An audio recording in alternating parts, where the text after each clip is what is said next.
Uncertainties of Dragon and Diego Martin, an opinion by senior counsel Martin Daly. The Prime Minister, Dr. Keith Rowley, the PNM, has put his political leadership of the PNM into play, but he did so by ambiguous remarks in the House of Representatives, the House. As a consequence, there have been all kinds of rumblings. Moreover, we are still awaiting the further positions on the cancellation of the party's convention and internal elections that the party's general secretary promised us in mid-October this year. Perhaps the PM will take the advice of revered PNM veteran Ferdy Ferreira and make a clear statement about his political future. Adding to the rumblings was a daily newspaper's report last week that Dr. Amory Brown was tipped to replace the PM in the constituency of Diego Martin West. Brown promptly dismissed the report as speculation at best, or as pure and deliberate mischief. Nevertheless, did the report end up as a piece of political kite-flying about Brown and his potential as a candidate for political leader of the PNM if the post does become vacant?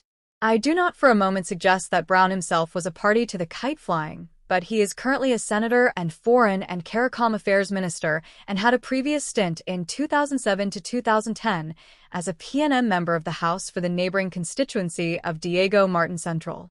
What better time for those who fancy him politically to raise the profile of a PNM politician who, like Penny Beckles, who in PNM town even longer than Brown, is not given to ranting at the public or talking down to us.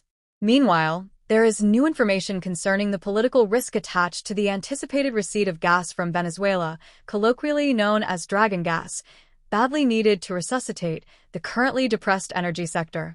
I have tried to contribute to the understanding of political risk, particularly the geopolitical risk, of dealing with Venezuela.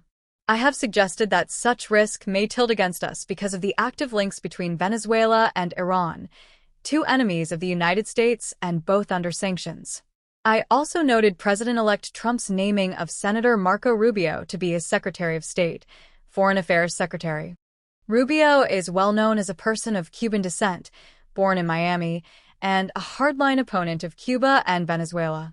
As graphically stated in a Reuters report of November 14, 2024, he has a consistent and strong record as a hawk on Iran, Venezuela, and China.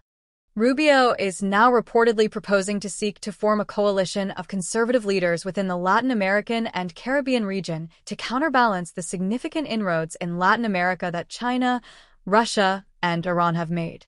Miami Herald and syndicated columnist Andres Oppenheimer reported this on November 15, 2024. Significantly, Guyana and the Dominican Republic are listed among the countries that Rubio has suggested for inclusion in the proposed group.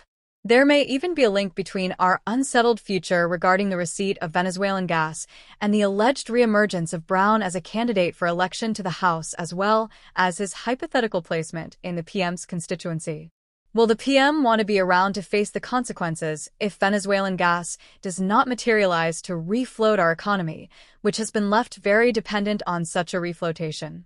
Then there is the Diego Martin East constituency, which has been the seat of the current Minister of Finance, Cole Mimbert MP, for decades. The Minister of Finance has kept the government away from the unpopularity of budget cuts, but there may be no more borrowings available to prop up the status quo, which arguably benefits only a privileged few, including elite captors of certain contracts and political satellites, while wealth disparity has generally grown and many hardworking people and out-of-work graduates are catching their tail. Will the present two heavyweight PNM Diego Martin West and East incumbents return, particularly if the resuscitating power of dragon gas seems less likely to materialize? Alternatively, if the PM stays, the lightweight sitting PNM MP for Diego Martin Central, Simon de Nebriga, could easily be blown out of there as may be necessary, even if he had wished to stay.